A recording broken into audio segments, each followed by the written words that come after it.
Good afternoon.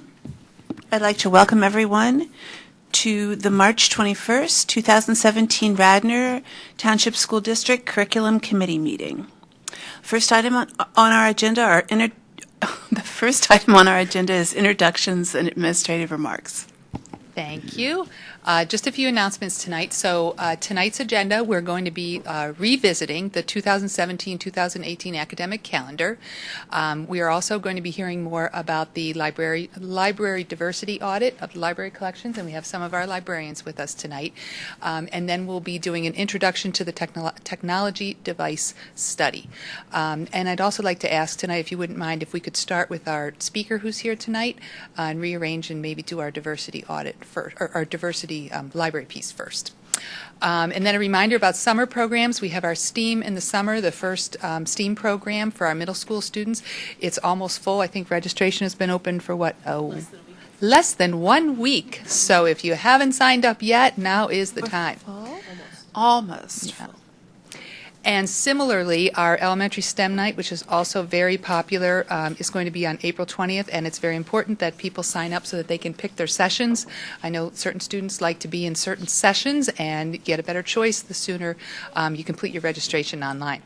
Just an announcement about next month, we're going to be talking about the high school internship program and also the Eco Garden partnership from Ithan Elementary School. That's it. Thank you very much. Thank you. We're now down to public comment. Is there any public comment at this time?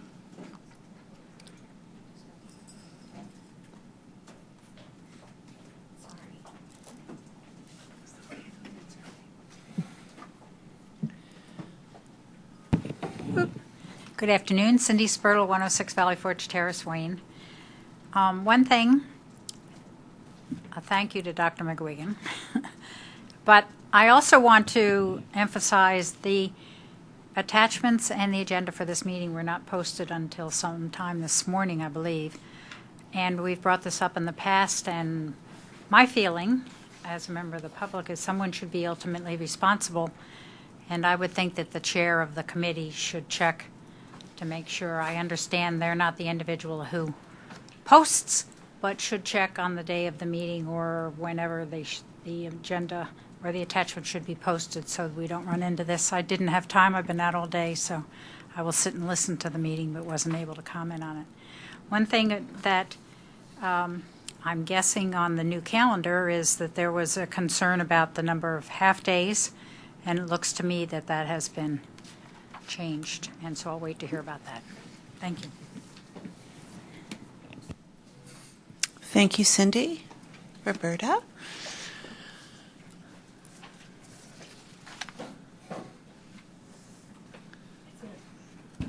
Good afternoon, Roberta Winters, 326 Williams Road in Rosemont. And I just wanted to reinforce what Ms. Spurtle had said about the importance of putting materials out as soon as possible. One of the things we learned last night at our forum on civility, that it's really helpful, instead of raising issues in a public forum, to perhaps call Dr. McGuigan or call Mr. Kearney or call Dr. Murray when we see a question, so that it could be answered in advance, so that we wouldn't have to take your valuable time to take public comment to do so. So I think it's in everybody's best interest to get the materials out as soon as possible so we can raise questions that are pertinent and be proactive on your benefit, to your benefit. Thank you. Well, so just so there's no misunderstanding, we did not have documents for this meeting either. It's a working session, so it's not like you're left out. Like, we're all in this together, and we're going to learn together what they have to say. Thank you, Okay. Lydia. Thank you.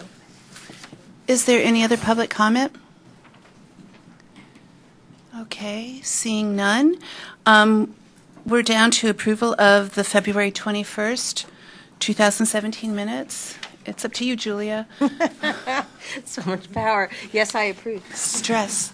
Also, you have anything that you noticed? Okay.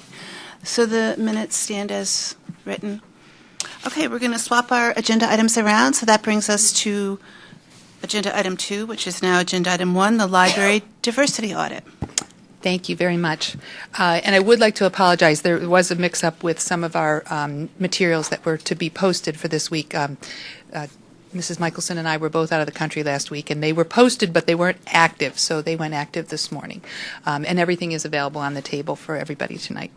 And that's actually fine. I mean, this isn't a gotcha session. Like, things happen. We had a snow day last week, so you're under grace as far as I'm concerned. Thank you.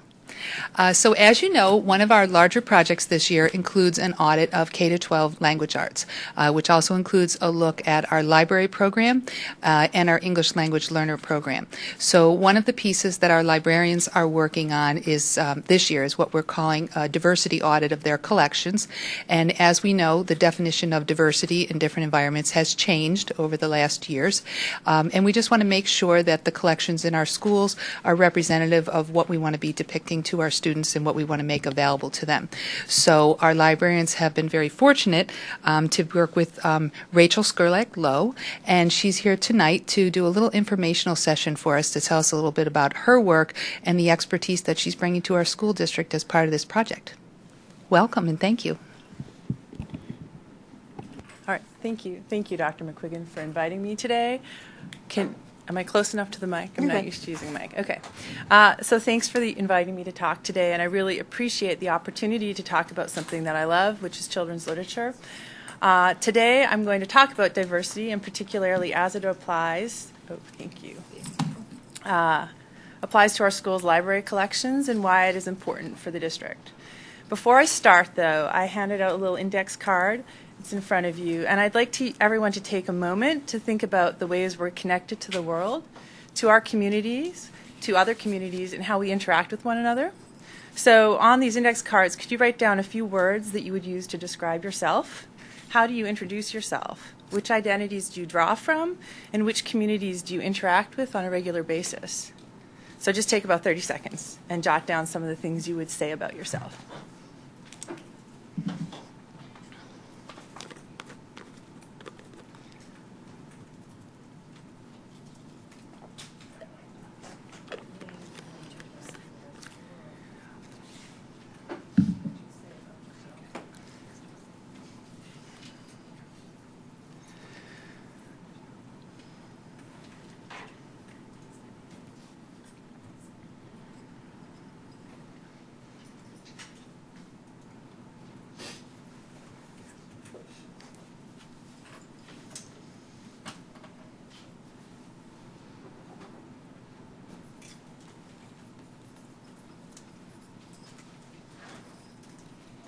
Okay. Thank you for doing that. One of the reasons I asked you to do it is because we all wear many different hats in many different ways. And now I'll take a little bit of time to introduce myself. So a little background as it relates to today's presentation. I have a PhD in reading, writing, and literacy from the University of Pennsylvania. I am soon to be a full-time faculty at Villanova University as a reading, writing, literacy, and assessment professor at Villanova. I'm currently an adjunct there. And I've been a resident of Radnor since 2004.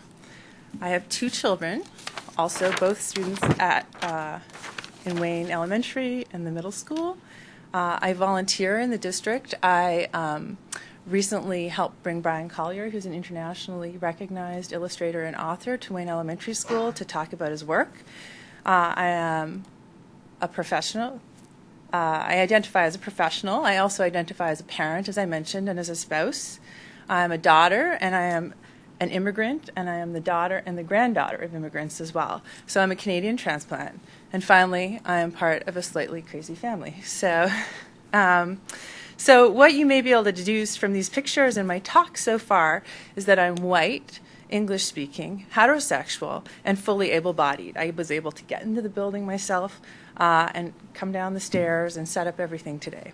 I'm also cisgender female, which is a term that's one that many don't know, and it means that I identify by the gender that I was assigned at birth. So it's in counter to the transgender term, and one that the transgender community is urging awareness of, to start to think about how we pick our gender or how we choose to display our gender.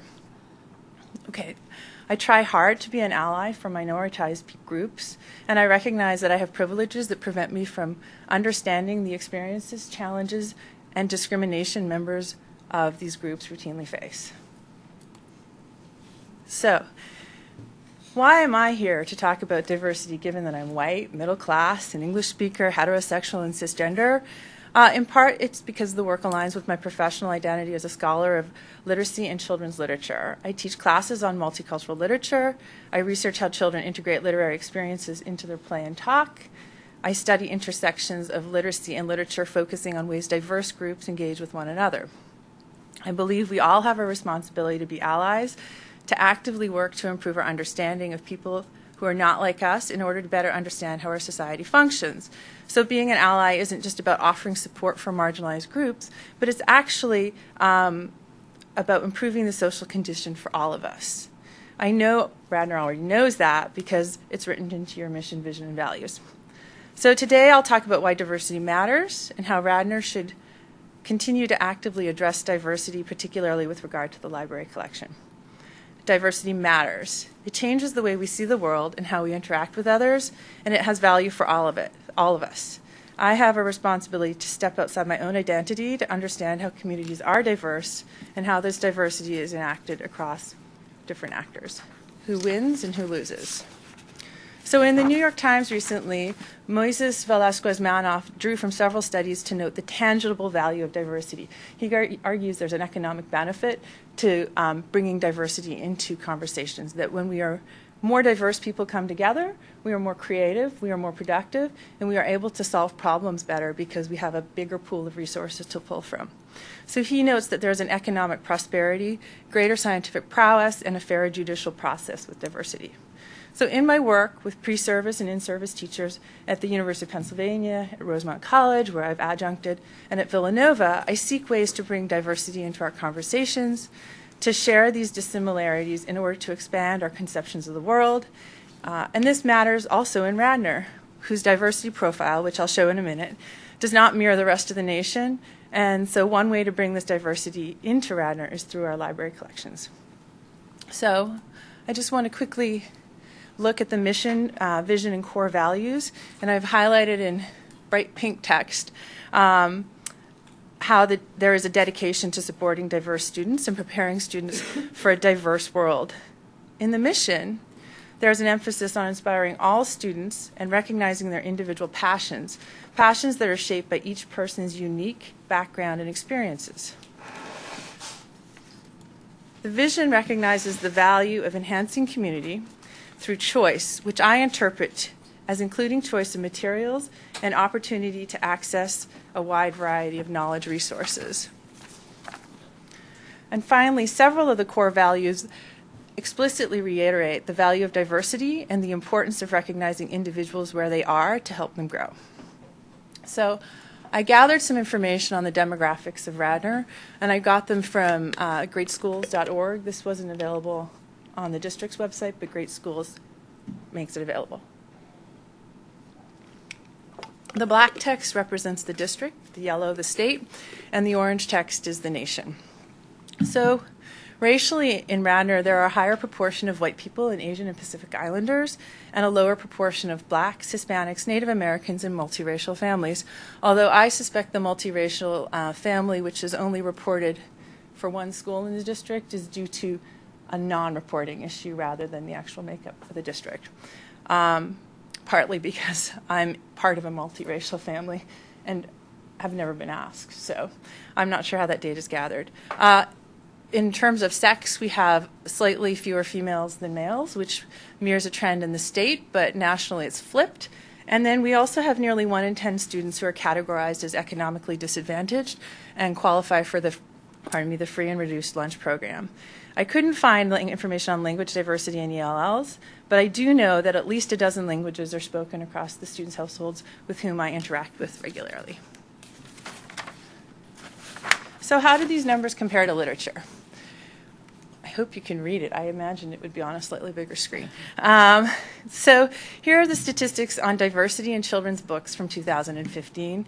And this data is calculated by the Cooperative Children's Book Center from the School of Education at the University of Wisconsin-Madison, which was recently ranked number 3 in the nation.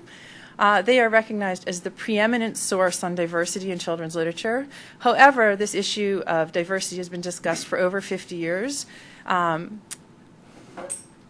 starting in the most mainstream publication was in 1965 when Nancy Larrick, who was the president of the International Reading Association, wrote about it. And what is really shocking is that in over 50 years, there's been just a real small bump in the number, in the distribution of the way books are represent different groups of people and who has the right to publish them, who's the author. One of the big differences this year in this diversity audit is they have pulled out animals and trucks because there was a critique that not all of the characters were really being recognized. So the inanimate objects and the animals who talk now make up 12.5% of all children's books, which is more than African Americans, more than Asian Pacific Islanders, more than Latinos, more than American Indians, and more than multiracial. If we have a question, do you want us to ask you now or wait till the end? Sure, ask me now.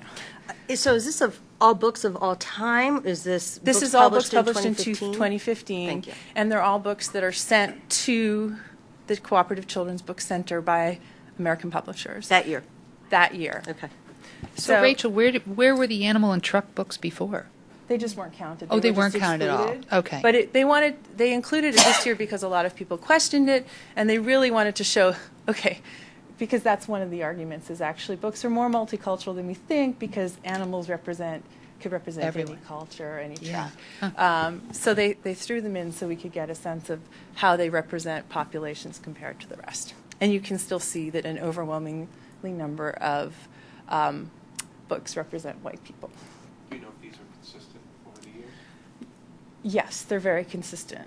In the 1980s, there was a little blurb of a greater representation of African American, but really they've always been grossly underrepresented.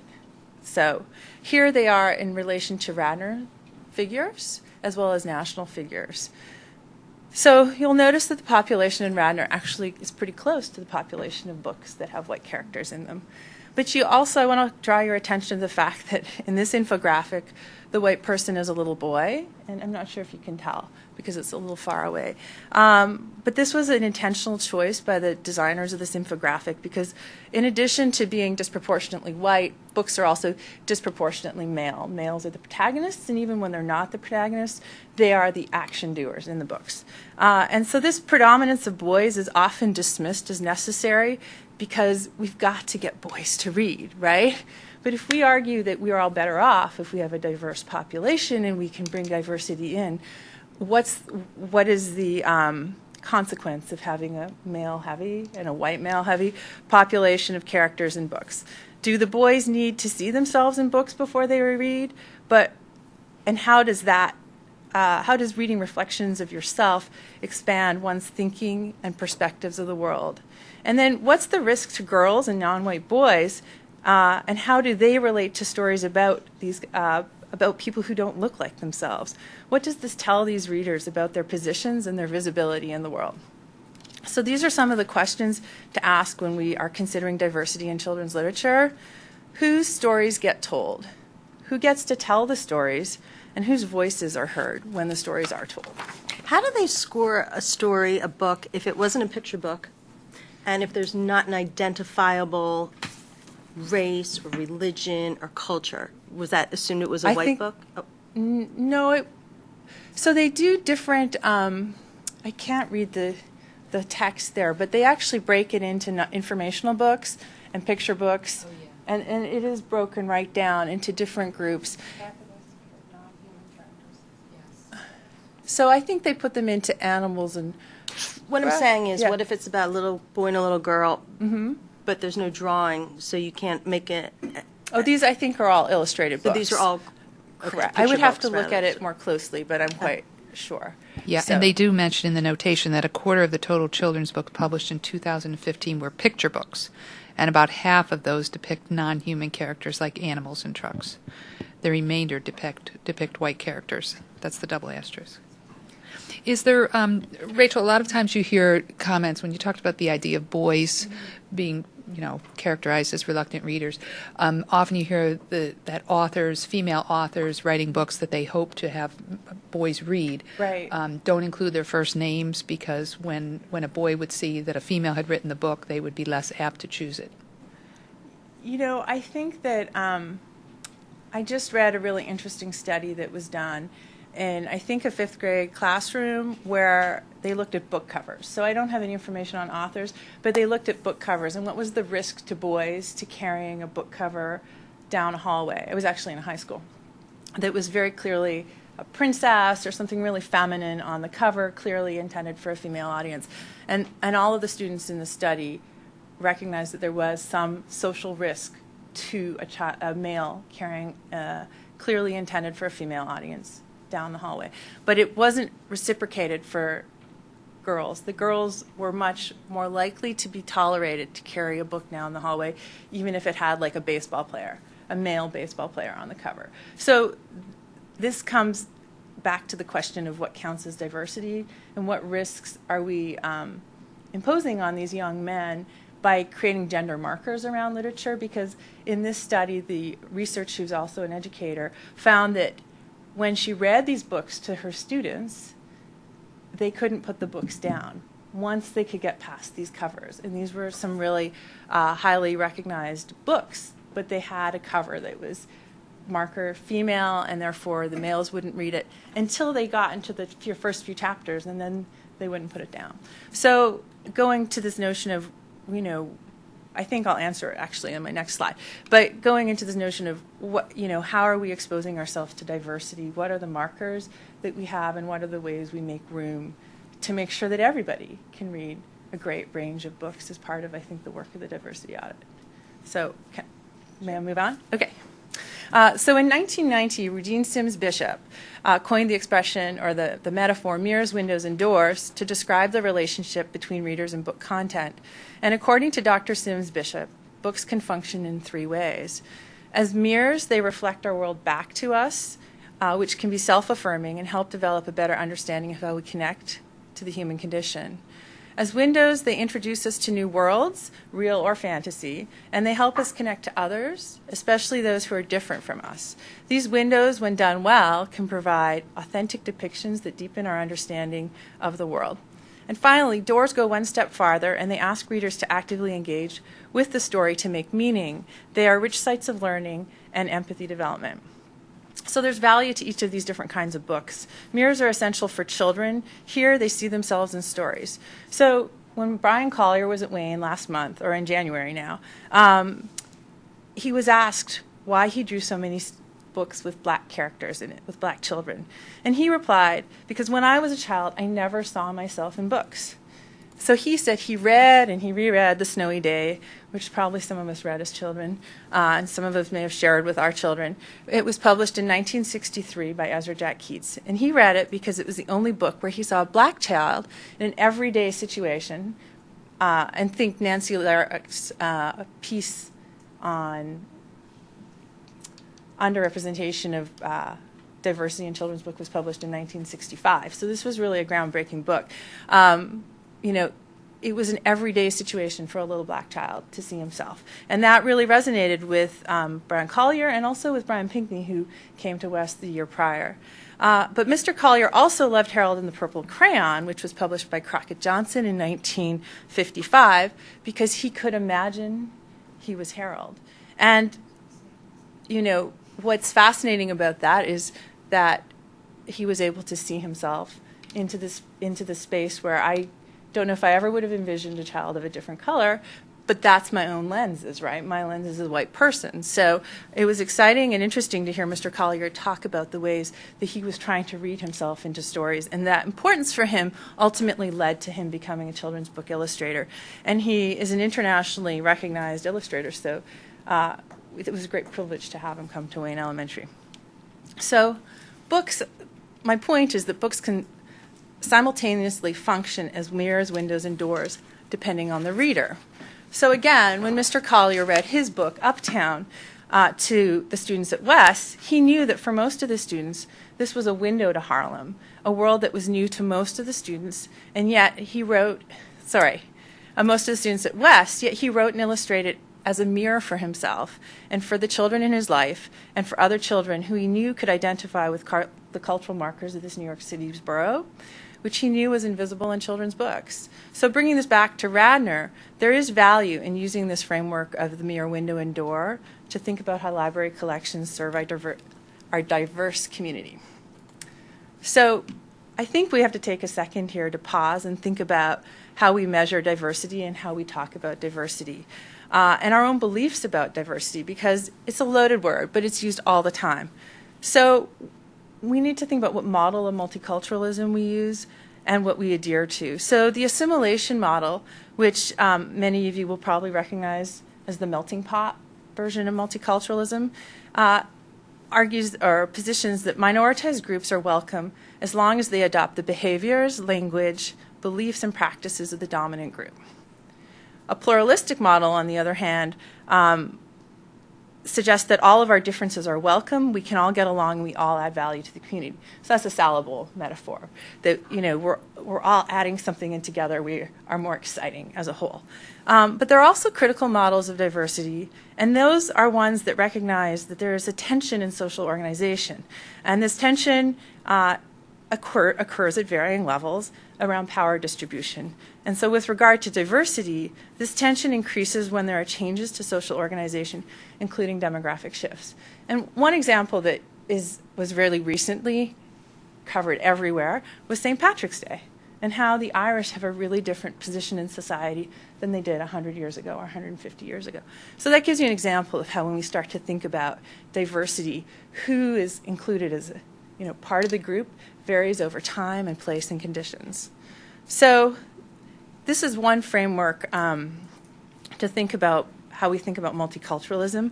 And in all of it, you'll notice I haven't really said African Americans should count for this many books and white students should count for this many books. And that's because I'm trying to push beyond identity categories. Our identities are always in flux, and we have multiple identities.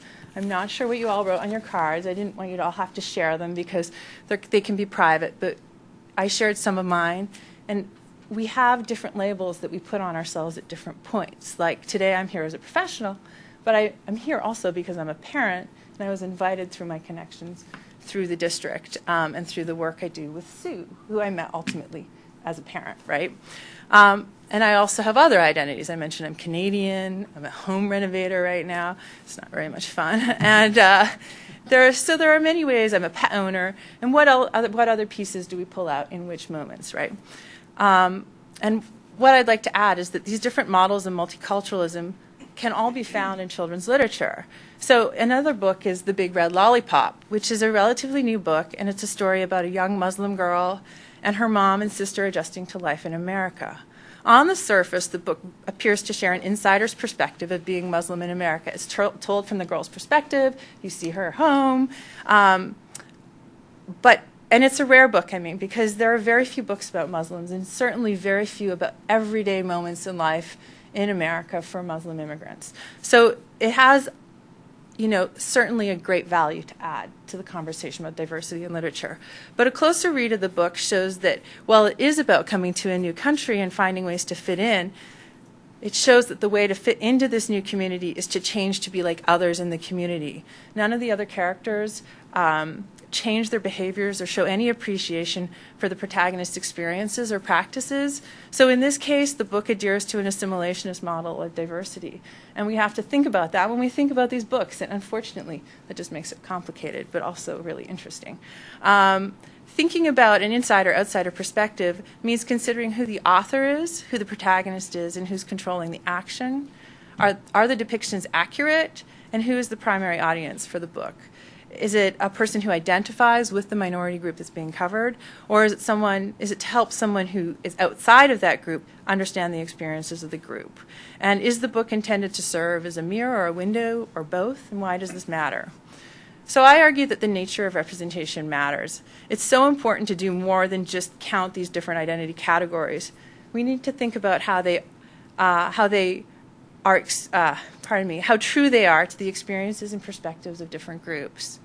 So Another example, so I'm like leaving picture books behind, although that's really my thing, is to talk about the coming-of-age novel, Boy Meets Boy. It's a young adult novel by David Levithan, and it was published in 2005, which is a really long time ago in some ways now. And the young man in the book is, he realizes he's gay, and he goes through a series of events to come out to his community, his family, and his school.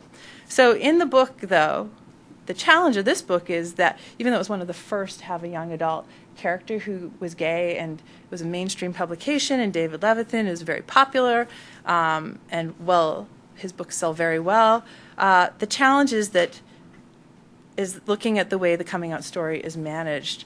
It's a heterosexual male friend who serves as his ally, and through this alliance he is welcomed to the greater community. And so although the main character is gay, which is a rarity, more so in books than in the real world, he's depicted as passive, and he relies on the goodness of a member of the dominant group to be accepted for who he is. So while the book is important and was groundbreaking, how could the book give the protagonist more agency? And in this case, if the book serves as a mirror for a young gay person, what keys are in there to help them move into a space where they feel more comfortable being who they are in a public space? So who is a book a mirror for? Who's it a window for? And what's the primary function of the book? So these are just a few examples I have of analyzing literature with a diversity lens. Rather than focus on identity characters such as race, gender, socioeconomic status, religion, disability, which I mentioned risks oversimplifying the complexity of identity, thinking about the diversity of a library collection requires us all to understand how diversity is identified, defined, and how it aligns with our communal goals, which are represented in the district's mission, vision, and values. So, to conclude, there are a few ways the school board and administrators can continue to support diversity in the district, and particularly with regard to libraries. Make resources available to create opportunities to learn about others. Our community is constantly changing, and how can we best prepare our students to accept these changes? Don't wait until diversity is an issue to address it. Anticipate diversity and give our children resources to be prepared for the worlds they will encounter in their life journeys. So, for example, in 2019, minorities younger than 18 are expected to become the majority of the population. So schools will have a majority minority is what the term is called, which I'm sure you've heard. Also, in recent years, transgender population has grown quite a lot, although many would say that it hasn't really grown at all. It's just become more publicly acknowledged and more space made for transgender people to be in the public sphere. And this is important to think about transgender population because even though they make up a very small percentage of the population, they are among the most vulnerable of the population, and they're more likely to suffer harm either by self or by others. And so that's one aspect of diversity that needs to also be incorporated into the audit. I would encourage everyone to define diversity widely, as I noted the district is already doing in the mission, vision, and core values. And then I urge you to continue to educate yourselves and think about the experiences you have and your interactions with others and with all types of media as well. Are they mirrors? Are they mostly windows? Where are the doors in your interactions? Seek these out and share them with yourself, your family, your friends, teachers, students, etc. And finally, continue to provide support and resources to the students and teachers, and in relation to today's talk, to the librarians and the teachers for the diversity initiative. So, thank you very much.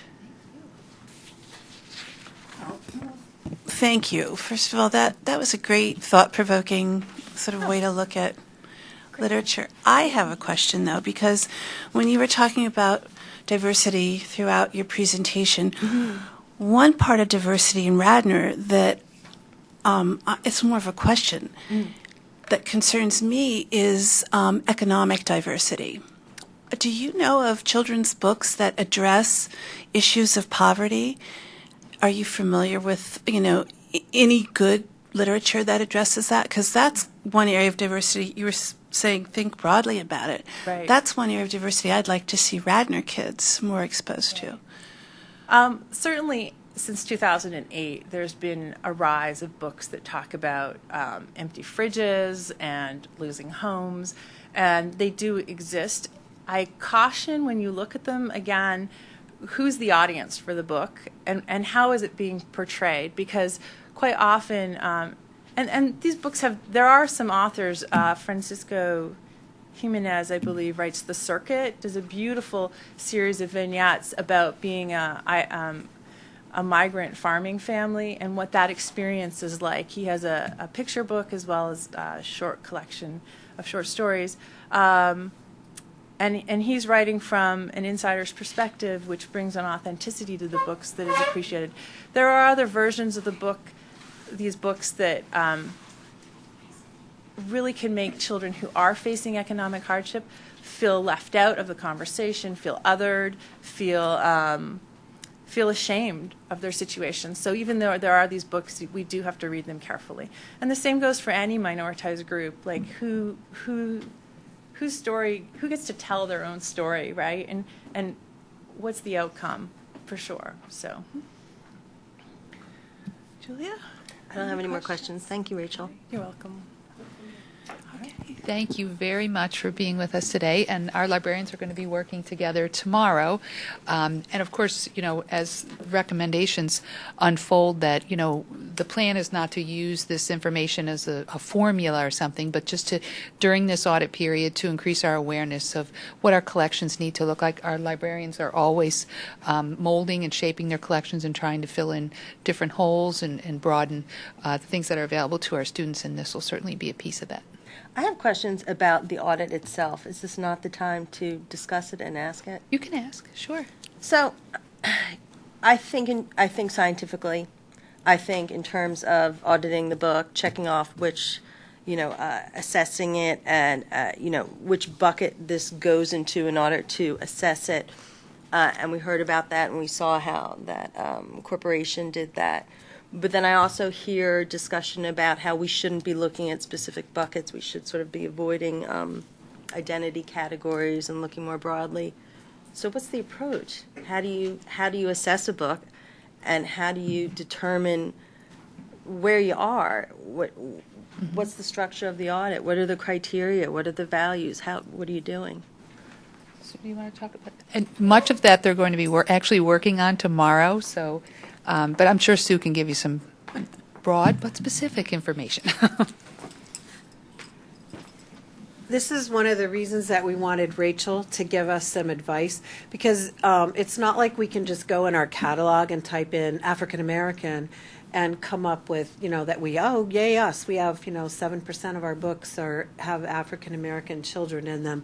And in fact, my favorite type of book is when they describe a child as like having honey golden skin, and so you don't know whether it's a white child with a great tan or I love the descriptions like that. So it's not an easy thing to look at our collection scientifically, but what we do always, all of the librarians, is we read a lot of reviews, and so we specifically go to lists that'll say, here's some great books that you should include in your collection. And then we also read reviews that's like Rachel was saying with the Red Lollipop book. We also look at reviews and we get excited. Oh, this book is going to meet a certain need that we have, and then we find out maybe that it's not the best perspective to represent that group. So in some respects, we feel like this is what we do all the time. Mm-hmm. But on the other hand, we do want to be sure that we're sensitive, and we're hoping that Rachel can help us figure out some ways through systemization or something like that to make sure that we examine our collection. Good luck. I don't think you've got an easy task ahead. Oh, I think it sounds really fun. And not only that, how fortunate we are that we have the opportunity to buy and to look at more books and expand our collection. So this is just a great opportunity. Thank you. Thank you for your support. Yeah. Thank you very much. Thank you for coming in.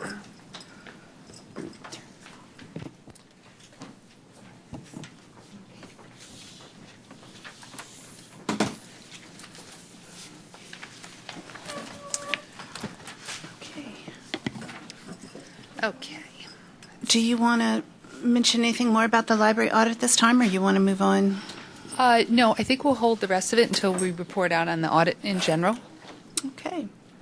Do you want to jump back to the calendar? Yes, please. Okay, so the 2017-18 academic calendar.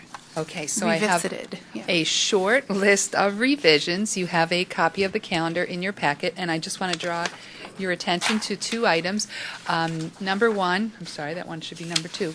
Number one, we have eliminated 8 early dismissal days. We eliminated the 3 elementary assessment days that have been in our calendar for quite some time. We also eliminated the 3 proposed elementary professional development days that we had proposed last month, and we also eliminated the 2 of the November conference days that previously were also early dismissal days. All right, so one of the things you asked us last month is if we could go back and take a look at the calendar and see if we could reduce that potential stressor for working families and other families that might not be able to make accommodations in the middle of the day. So what you will see on the calendar that is new is we now have 3 full-day K-5 professional development / assessment days. So basically we took the half days and combined them into a full day.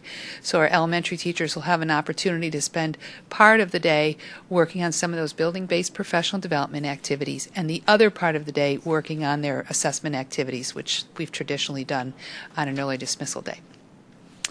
Everything else on the calendar remains the same. The change to the 2 November conference days is something that we did years ago. We haven't done it for a while, but we will be going back to a full day for our students and then 2 conference days rather than the 2 half days for our students. Mm-hmm. All right? Okay.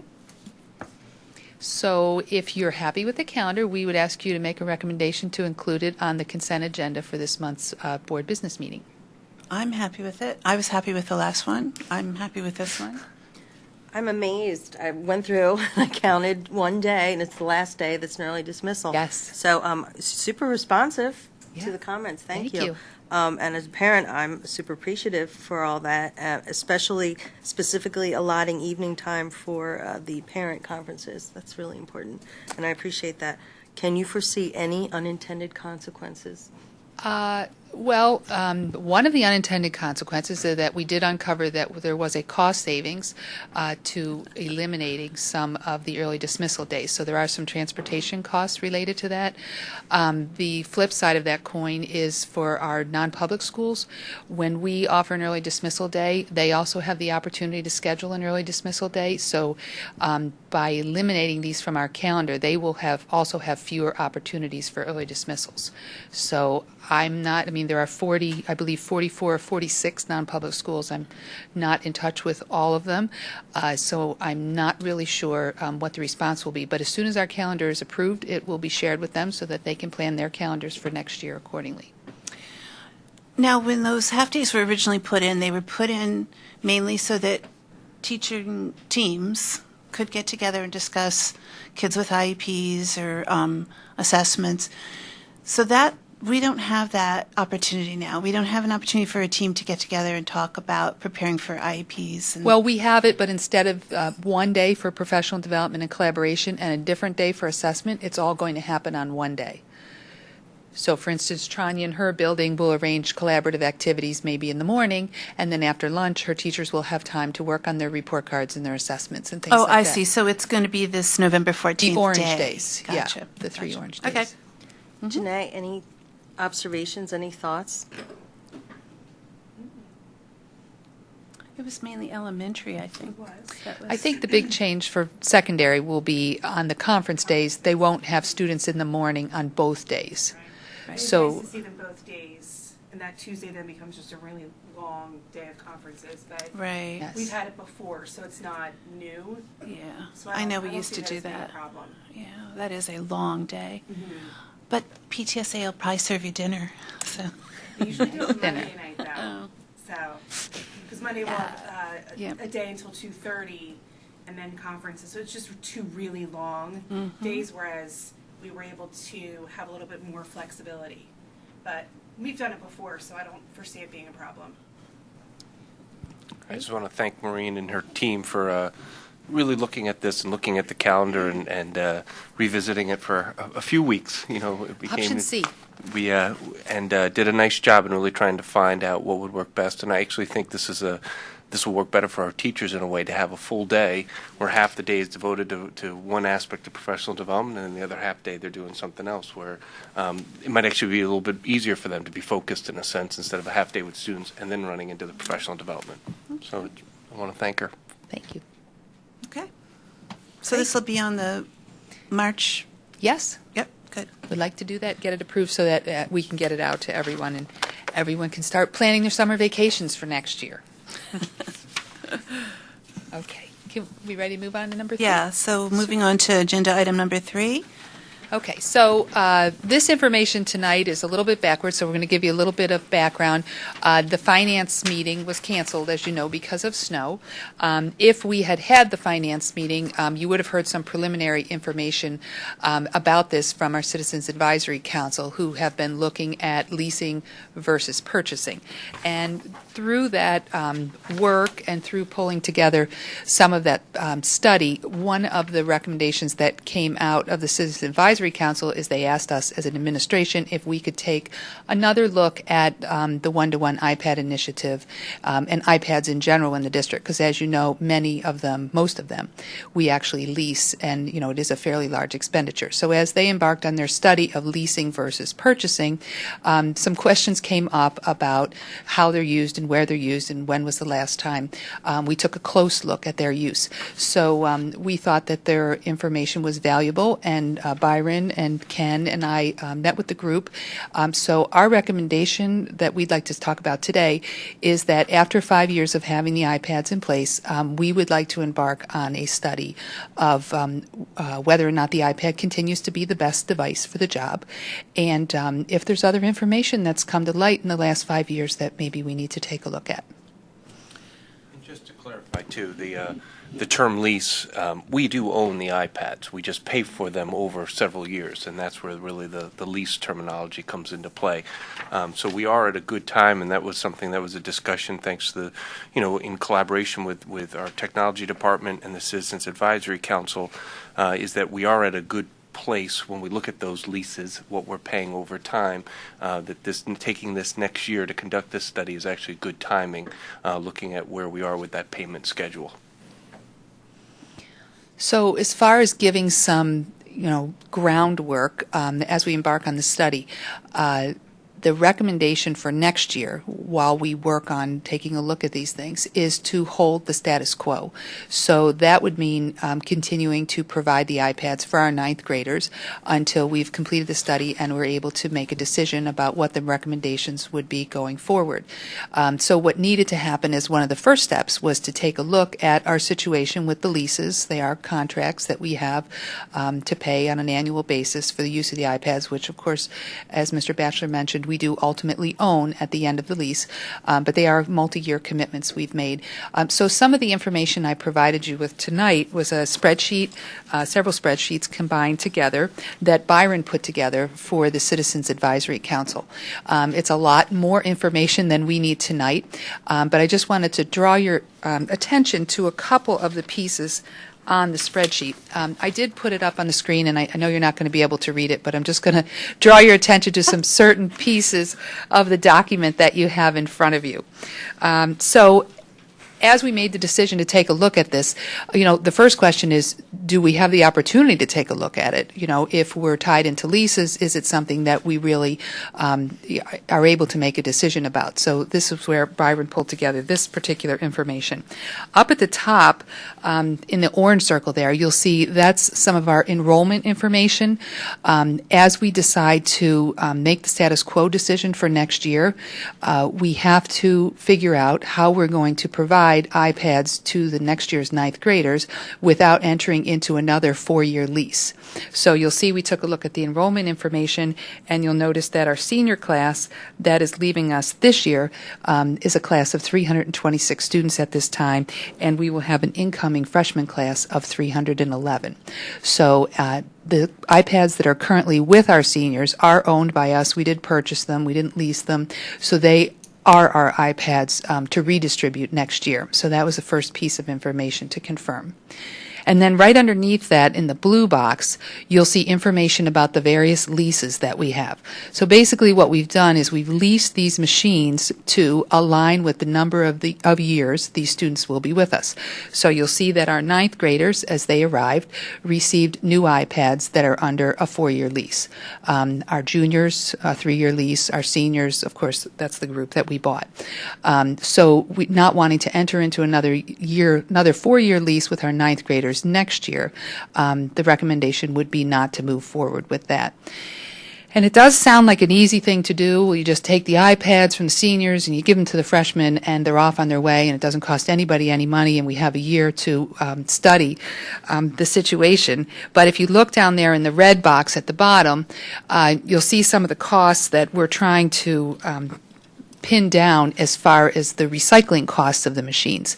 So some of the things you need to think about with the iPads is that the apps on the machines belong to the individual students who are currently using those iPads. So as those students leave us, those machines that we're recycling need to be re-outfitted with additional apps for the new students. The second thing is the cases that we bought for the iPads. Those have been personalized by the students. They've been used for multiple years. This would be the first time we would be outfitting our students with basically used iPads. So the goal would be to have them outfitted with new covers so that when they receive them, they certainly had the best appearance we could possibly put together. And then the last piece would be the chargers and the bricks, as they call them, where they don't last a long time, and given that all or most of them will come back, some of them will need to be replaced. So some of those estimated costs are falling somewhere between $26,000 and $40,000, which is a large range, but part of that is Byron is still negotiating with Apple because, as you know, when you buy an app or an iPad, you do get some core apps with the machine. So there could be an opportunity for us to negotiate a lower price on those apps, given the way that we purchased them last time. So had those iPads been brand new when we gave them to the students, they would be loaded with the list of apps you see down at the bottom that they refer to as their standard apps. The other issue is some of our core apps that we've been using with our students have increased significantly in price. One of our most popular ones, Explain Everything, was either $3.99 or $4.99 when we started, and as you can see, it's become quite popular, and as we know what happens, the price goes up. So it's now $15.99. So that's our current situation with the iPads that we have on board. So what would happen is we would continue where we are. We would be prepared with the 12th grade iPads for next year's 9th graders, so we would still have a fully outfitted high school next year. And then what we would be doing next is, you have a list there. We've begun to assemble a draft list of some study questions that we would be looking at between now and next winter to make some final decisions about what direction we want to move in next, what is the best direction to keep us up to date regarding instructional tools and technology. And you'll see that they're divided into 4 categories. And the first one is basically a current state of the union. What's going on specifically with them now, where are they being used, where are they being used most successfully. And then the second category would look at, what are our continued goals for expansion, because becoming familiar with a new tool and putting it in place in a large instructional environment, it does take multiple years to put certain levels of use in place. And there certainly are still many opportunities for us to grow in the use of the current technology if we hung on to it. And then the third one would look at basically the best tool for the job.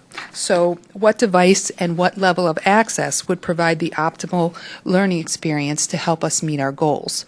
As you recall, when we did comprehensive plan, Joan led a committee that developed a technology plan as well. And there were some three-year goals set regarding the way our students would use instructional technology from kindergarten through 12th grade. So that, again, would look at the particular device. And then, of course, question number 4 would look at the financial piece. So if, one tool was 10% better than the tool below it, but it was 50% more expensive, it would be an opportunity for us to weigh the expenses of both purchasing the hardware and then also the transition costs. So changes in platform, changes in professional development, changes in the culture. You know, teachers have put a lot of time into this, students have put a lot of time into it, and there are many, many different factors that we'll be taking a look at.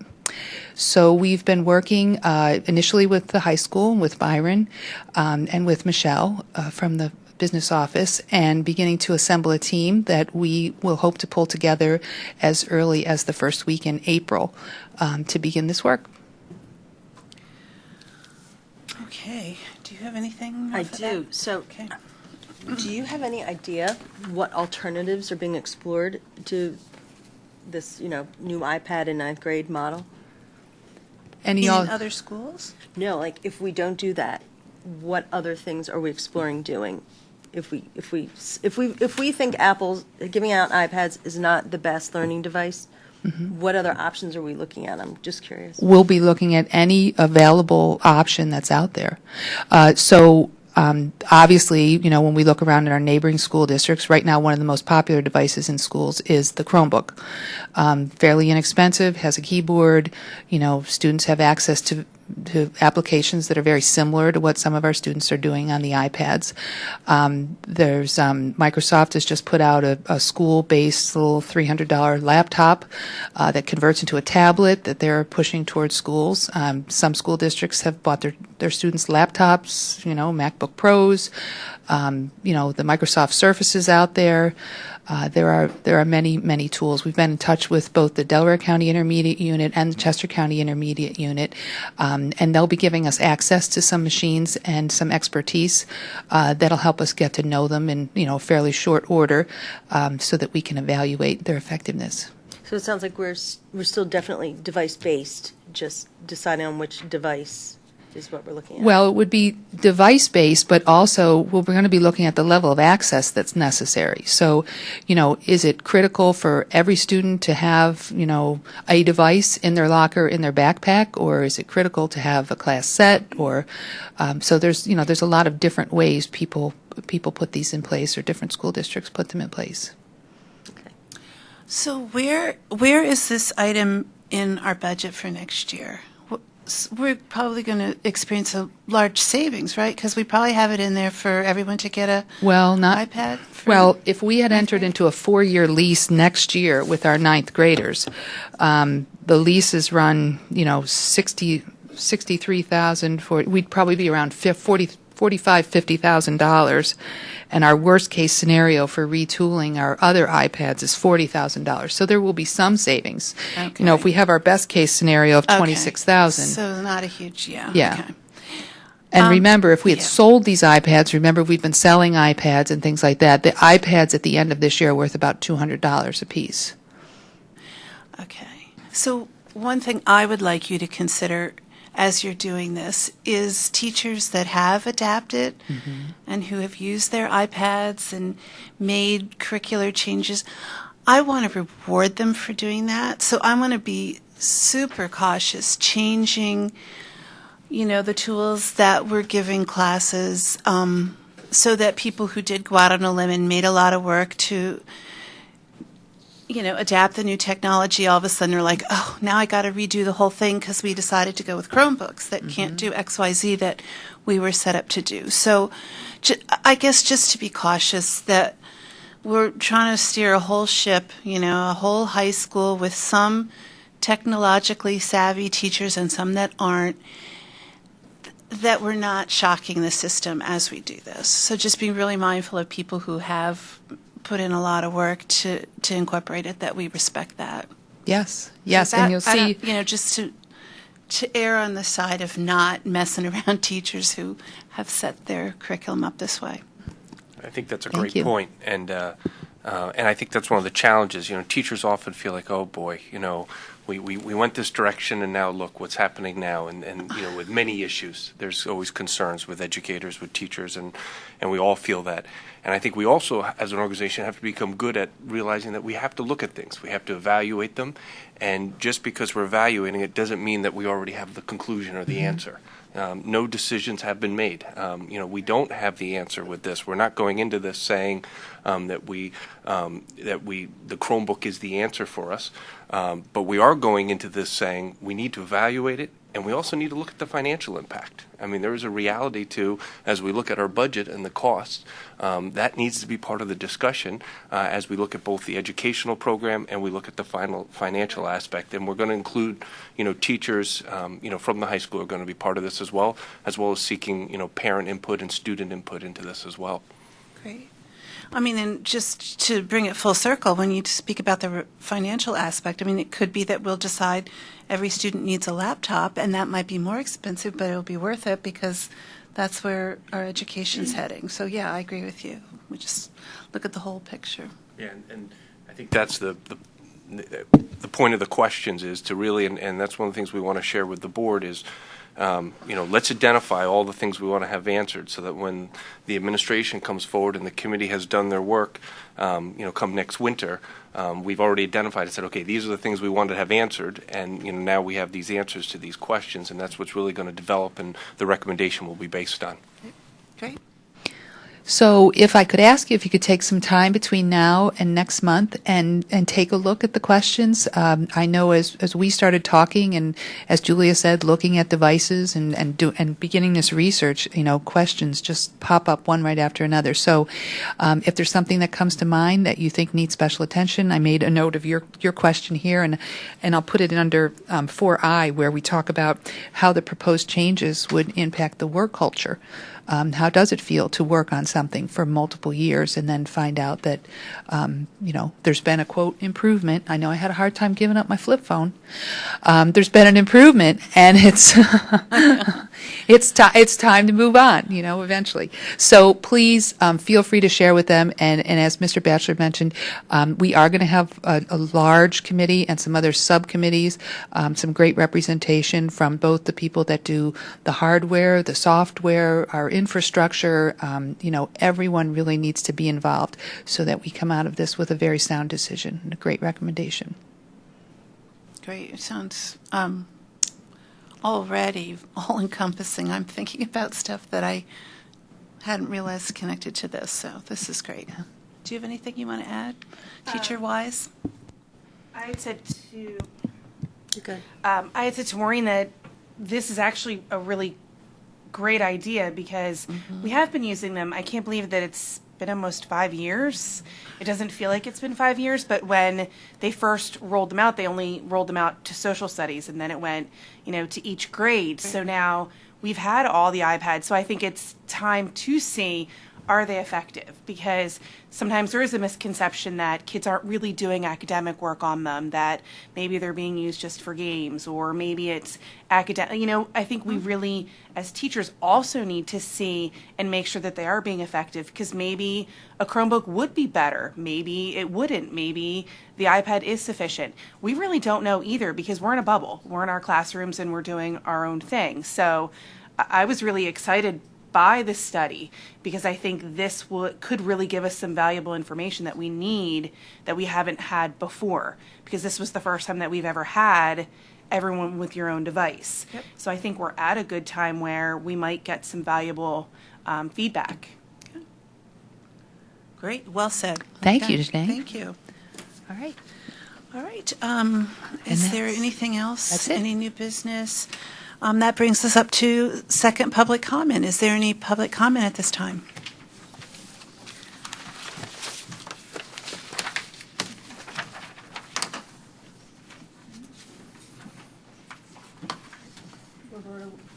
Roberta Winters, 326 Williams Road. I was really interested in listening to the diversity audit that was presented this evening, and I was hopeful that one of the areas might be included that I don't believe was spoken to this evening was students with special needs. And I think that's also an area that we need to be looking at in terms of providing literature that addresses children who operate differently than those who are considered to be regular education. I also was very sensitive to the fact that you're getting some good data on the technology study, and I think it's important for decision making to have good data. And I would hope you would also look, when you look at the calendar, to have some kind of an assessment after conferences next year and perhaps even this spring, so you have a comparative basis, because having worked particularly at the elementary level where conferences can be quite stressful, quite extensive, and also involve things like IEPs at the same time you're doing report cards, that it can be quite intense. So I think that's an issue that may reflect something that would project for future calendar revisions. Okay? Thank you. Mm-hmm. Thank you, Roberta. Is there any other public comment? Hello, Gail. I brought Danby's drawing up by accident.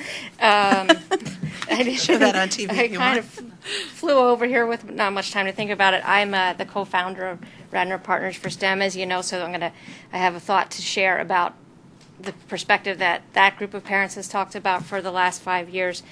But also I sit on the CAC, so it's a little bit of a pre-announcement, as people say in the product world. So next week at Finance, I think you're going to hear more about that, some of the numbers that we looked at. I mean, for everybody to put into context, and I don't have the numbers in front of me right now, but I believe just on hardware alone for iPads, the spend has been $1.6 million. That's an awful lot of money that if we, as you all, the curriculum committee, have to consider how effective small class sizes are, right? How effective great teachers are in front of the classroom. So we have spending priorities. And I think this is a really incredibly important evaluation to make right now. I think I'm kind of jumbled in my thoughts. I wish I'd written it out over an hour. But I do want to say that going back to the Partners for STEM perspective, we've long said, please differentiate what the use of technology, the use of hardware and software versus teaching kids foundational math, science, and computer science well. And spending on hardware and software doesn't get you there. Spending on great teachers and teacher development does. And small class sizes, right? So let's keep remembering that differentiation. It's incredibly important. Let's see. So I want to see. I'm going down to that goal. And again, if you don't mind, I'm going to go back now to some general public comments. Thank you so much for eliminating that many early dismissal days. They are a real bear for parents. I deal with it all the time. Having to get piecemeal childcare, like you just need childcare 2 days a month, is harder than hiring someone full-time that you pay all the time, because people aren't available that way. They either work for you or they don't. So each of these early dismissal days, parents have just gone through this. We had 4 in the last 5 weeks, I think, right? You're frantically texting people in the middle of the night. Can you watch mine while I watch yours while we go over there? So, and I think you have to remember in this district, I see it an awful lot. My husband gets on the train at 7 and gets back at 7 at night. So all of these things are managed by me, and I only have one elementary schooler to contend with. You have a lot of, one spouse is away all week working, is not available. So you have, there's single parent households, and then there's functioning single parent during the week. So this, I really, really appreciate so much that you examined it and acted upon it. It's a big deal. So that, I did notice, is one weather day enough? That's You know what? We have traditionally included 2 weather emergency days, but what happens then is when the makeup days occur, they only occur for the teachers. So, we want to make sure that we're not losing too many instructional days. So this is an opportunity. We have 1 built in. There's still an opportunity at another student day that last week and still be out by the end of the week. So rather than losing another instructional day, we're going to try leaving that in this year and see how that works. And to that end, I remember noticing somewhere as I was reading through various school materials, and it was about half days, and the school, to get to the 181-day calendar, and I was just curious about this, never had a chance to bring it up, but to get to the 181-day calendar, a half day is considered a full day when the students are in school for 4 hours, and our half days, they're not. So I didn't quite, maybe you all can explain that to me, because the elementary schoolers on our half days are only there for 3. So how do we, is that something that came up in this discussion? They're considered early dismissal days, and then we apply for credit for them, so we do get credit for a full student day. Oh, so even if it's 3 hours, not 4? Because I remember looking at the state law that said what counts Yeah, as. and we have the option. We have the option to report it as hours per year or days per year. Oh, so then if the hours add up, you're okay. The hours are Okay. a little bit more generous. I see, okay. And finally, in my public comment, I want to again recognize Kelly Murray and all the incredible work she does for math and science. The elementary STEM night is April 20 or 21? 20. And parents are tremendously excited about it. I mean, talking about it at the bus stop, talking to each other about get in there and reserve your sessions before they sell out. The kids just have an awful good time with it. Tony is here, and the second thing they've done is Engineers Week at the elementary school. And my daughter came home and said, after that assembly that day, I want to be an engineer.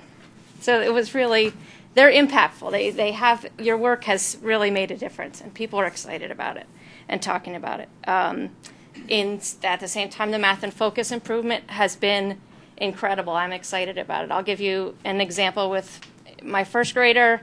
Her MAPS math score, since I just saw this in conferences last week, she was 33rd percentile in first grade. A year later, she's 99th. So, I mean, a leap and a bound in a math. It's only a math MAP score. It's only a data point. But that investment was a big deal in the context of we weren't able to spend on everything we wanted to spend on. So I want to recognize that we did it and we did the right thing. So I think that kind of, and what I wanted to thank was you all and the rest of the board for having Ken Batchelor here, because I had an opportunity to sit down with him. He came into the CAC meeting. I don't know if you all have seen the Radnorite, the school newspaper. A young girl sat down with him, and the review was glowing. It was incredible. What a great guy. He came in. He thanked the biology club. It was great. It's becoming very expensive paying all these people off. So I know. He said, boy, he's a charmer of all ages, this one. So thank you, everybody. Look forward to seeing you next week when the CAC talks more about the numbers we looked at. Thank you, Gail. Is there any other public comment?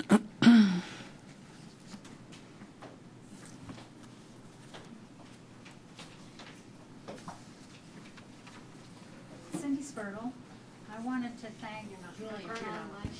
thank Julia for the questions during the diversity presentation, the diversity audit that's going to be done in the library. I, too, was curious as to how exactly the audit will be performed because of the diversity presentation started out with what I would consider race, diversity and race, and then we went into all these other diversities, yet we still didn't get an exact definition of exactly what would be a good library, you know, the number of books in each diverse category within the schools is a good rating for a library. Is that going to be something that's going to be a result of the audit? Is this an audit for the whole district, or is it for? The K-12 librarians will be working together, and we're trying to stay away from a formulaic approach to the library collections. I mean, we already do a lot of analytics with our library system, where we're able to look at different reading levels and things like that. So this is more raising their awareness. They're already very conscious when they pick different books and balancing their collections. But looking K-12, I think it'll be an opportunity, welcomed opportunity to take a look at it through this new lens or different lens. And I thought something that was very interesting in the very beginning of the presentation was the high percentage of the books still with the white population of the district or any part of the country. And I was curious that these were books, as Mr. Batchelor had asked, published in 2015. They're still publishing, so it's very interesting that the writers still feel that that's the need for the young students that they're writing for, there must be a reason why there's still a skewing of the books. And I'd be curious as to whether or not that's something that's delved into. And I also would like to make a comment that where I started with not having the agenda posted, I still feel there's a response. Somebody should be responsible, and I thank Dr. McGuigan for putting it up. And if this was a working session and no one had the documentation, then let's identify it as a working session, if that makes it different than any normal committee meeting. Thank you. All right, thank you. Is there any other public comment?